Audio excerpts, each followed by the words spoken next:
and welcome to STLDR.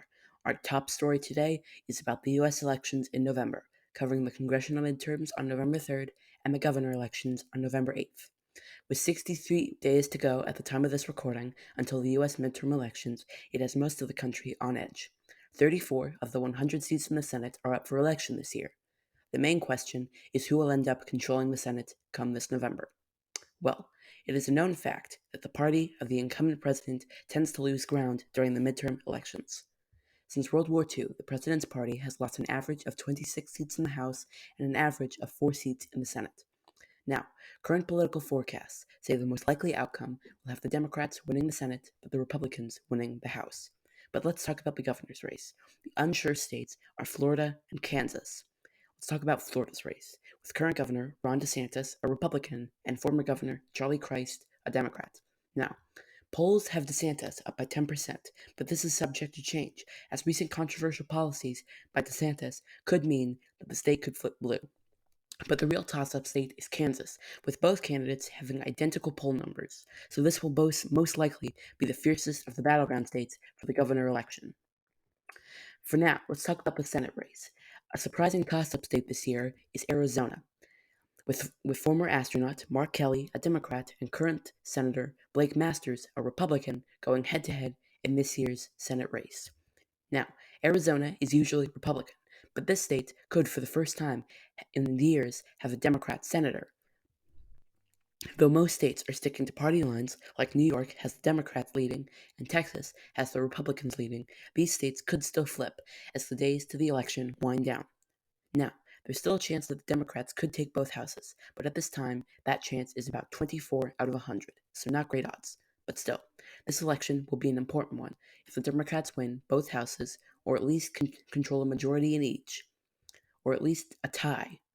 They could pass the president's agenda, but if not, then President Biden's agenda could be held up indefinitely. Now, onto local news. Questions and concerns still loom after last month's record flooding of the St. Louis downtown area, with 11 inches or more of water pouring in from the Mississippi River. The main question on everyone's mind is how will the city keep that from happening again? Some say the answer is raising streets. Some say raising the river bank. Some say improved sewer infrastructure.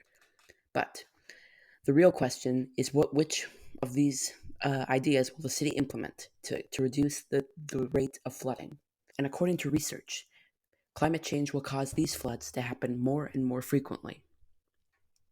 Now, moving on to another story, with monkeypox cases rising in Missouri, health officials are moving to vaccinate those at risk for the virus. However, due to fewer vaccines, that rollout is slower than people would like, because the worldwide outbreak caught U.S. officials off guard and left them with a limited amount of vaccine against monkeypox. Local health officials left them with a limited amount of vaccine against monkeypox. Local health officials must move slowly, reserving the vaccine only for close contacts of cases and those at highest risk. So for now, there will not be a wide rollout for the general public. For a while. But the good news is the virus is far less contagious than COVID. While it is still able to transmit via air, the chances of that are very low. The most common way it is transmitted is through the sores of the infected person, and by touching surfaces that an infected person has touched. So, the best way to prevent it would be to wash your hands frequently with soap and water and avoid contact with people who are infected with the virus. Now, let's take it away to Nicholas for our international news and our new segment, STLDR Goes Far. Thank you, Adam. As climate change continues to worsen, countries are finding themselves being more underwater than ever.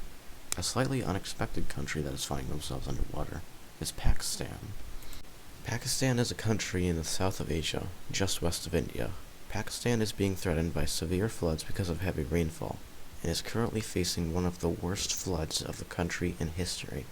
Over a third of Pakistan is currently underwater, according to satellites of the European Space Agency, and the floodwaters are creating secondary disasters. At least 33 million people have been affected by the Pakistan floods, and strong rains and floods have killed around 1,000 people since mid-June, around 400 being children. Food supply is also low, as floods have decimated millions of acres of crops and killed hundreds of thousands of livestock. In the meantime, aid agencies have warned about a spike of infectious diseases, leaving many vulnerable to get sick from what the United Nations have called, and I quote, a monsoon on steroids. One group in Pakistan had resorted to using a bed frame to rescue people in need. What's worse for Pakistan is that they were already in a massive web of political and economic problems, and now they were thrown into a massive crisis. But that leaves the question, why is this happening? Well, Pakistan has a monsoon season.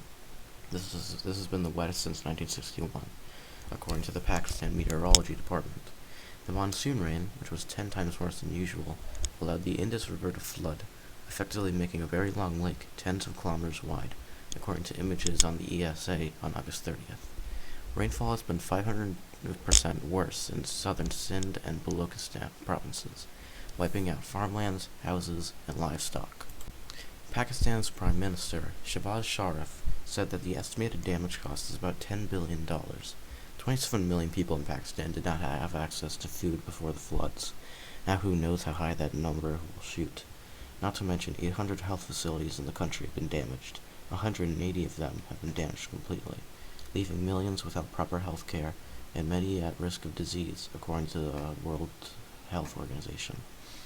To help deal with the damaged health facilities, WHO released $10 million to treat the injured, deliver supplies to health facilities, and prevent the spread of infectious diseases.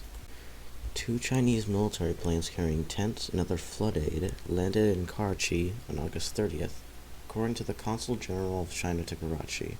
China has pledged $4.5 million in aid to Pakistan, while the UK government also announced a contribution of £1.5 million, $1.73 million, for relief efforts. I think it's time to introduce you to our new segment, STLDR Goes Far.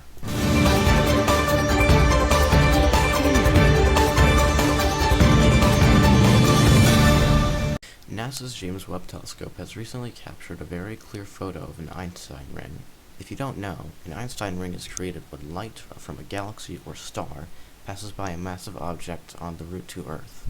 Due to gravitational lensing, the light is diverted, making it seem to come from different places.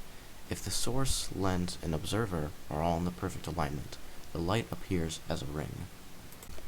Anyway, that's STLDR for now. See you in 2 days. Bye.